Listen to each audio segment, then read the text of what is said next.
It's the first day on a new production. You walk into that first rehearsal and you see a couple people over there. They're chatting, they're already friends. You realize you only know maybe one person. You say hi to that person, you sit down, and you start filling out paperwork and start this process.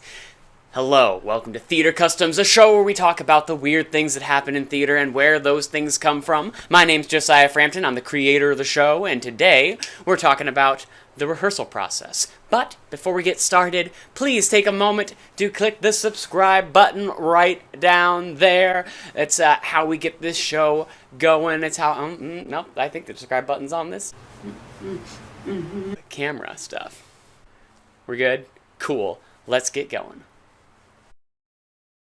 If you're familiar with the show, you'd expect me to go over a little history of how we got to where we are right now with rehearsals, but I thought instead I'd do something a little different today. Today I wanted to describe a little bit more about the way rehearsals work right here and right now in the San Francisco Bay Area. So I sat down with a few of my friends to get a really good comprehensive idea from a few different perspectives of the way they perceive rehearsals. If you do like history shows, a show about theater customs and where they come from, instead, just take a look right up here. I put a video link up there at top. So, without further ado, let's go ahead and meet a few of my friends.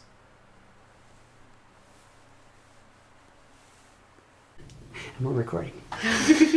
Let's do this, because I know you got things you got to do. I got things. Hi, I'm Kaitlin Zablotsky. My name's Alika Spencer-Koknar. Hi, my name is Joshua Marx. I am a director and an actor in the Bay Area. And I'm an actor. I'm here to talk about theater. Yay!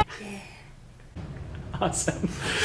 So, as a director, by the first day of rehearsal, I've already probably been working on the show for at least 3 months. So I think it varies a lot. Processes are always different. It's like, when do we do the music and when do we do the dance? I have a good sense of what my first pick is, and that if a director says, you know what, I don't like that take on this line or this beat, that I already have at least 2 others in my pocket.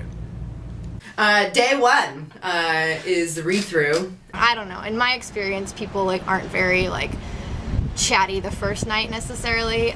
You know, where it's super awkward and you're like, you don't know anybody and you're like, it's like the first day of school. And you're like, oh, are they gonna like me? I don't know. Then my job from there on out is just to sync my perspective with that of everybody else who's involved in the production.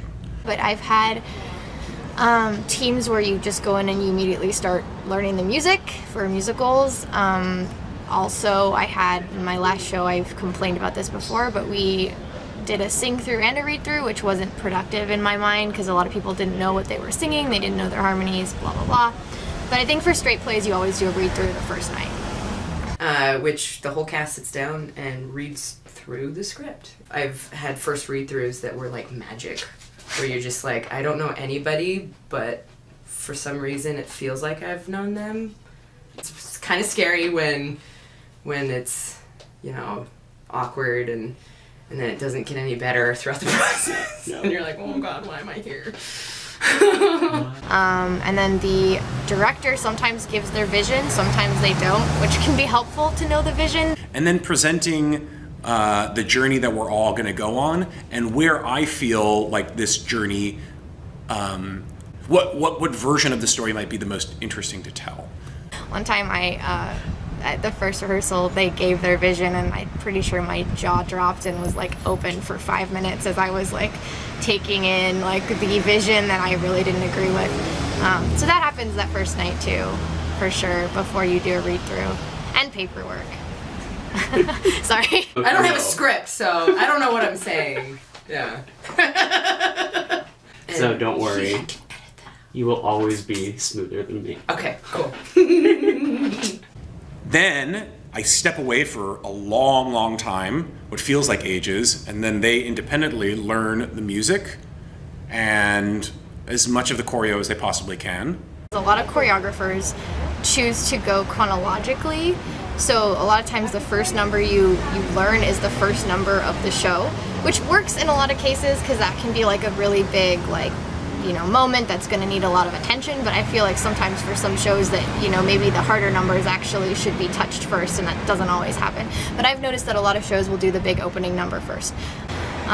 Every choreographer has a different style. Some choreographers kind of just like treat it like a blocking rehearsal where it's more just like coordinated movement, you know, and you kind of have to fill it in yourself. Other more dancing shows just treat it like a normal dance rehearsal where you know, learn a couple 8 counts and then you practice it with the music and then you tag on a few more 8 counts and then try to do it all together. But yeah, I just usually the first, at least in the most recent shows I've done, it's always been the first number of the show, which doesn't always make logical sense to me, but I think that at least for the choreographer, it's like easy to track. Like, this is something everyone's in. We can bring everyone here for the first day, and it also gives the choreographer a chance to know who can dance and who can't dance, because in community theater, sometimes people get cast in shows that involve dancing based only on their vocals, and the choreographer may not even know what everyone's abilities are. So I think that's another reason doing like kind of a general group number to start with kind of gives them a sense of like what everybody's going to be doing ish. Then we go through the very arduous process of taking all of these really great ideas and instincts and then putting them on a stage and making the transition from words on a page to words that I'm saying because I feel something. Some directors like to do what they call table work.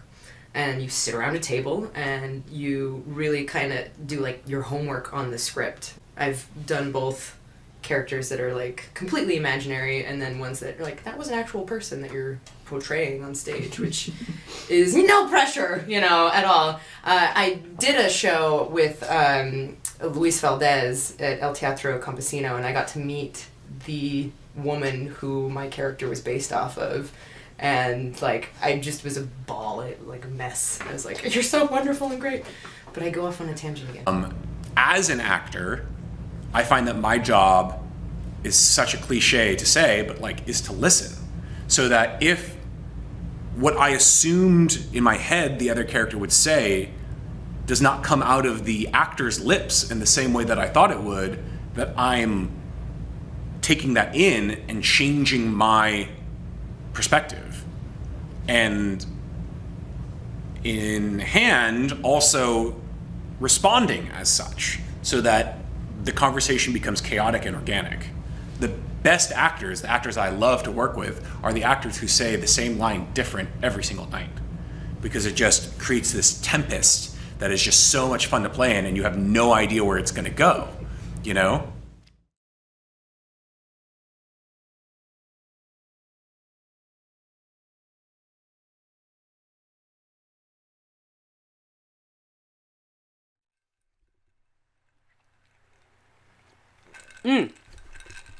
You're still here. That's good. Thank you so much. You made it to the end of the video and you didn't stop it. So if you like what you're seeing, don't forget to like, share, and subscribe. You'll see a little ball floating around over here. That's the subscribe button. Go ahead and click on that. You can see some past videos floating on this side of my head. And if you really like what you're seeing and you want to help support this page, don't forget to look in the description for my Patreon information so you can help donate to the show. All right, with that, I'll see you all around next time.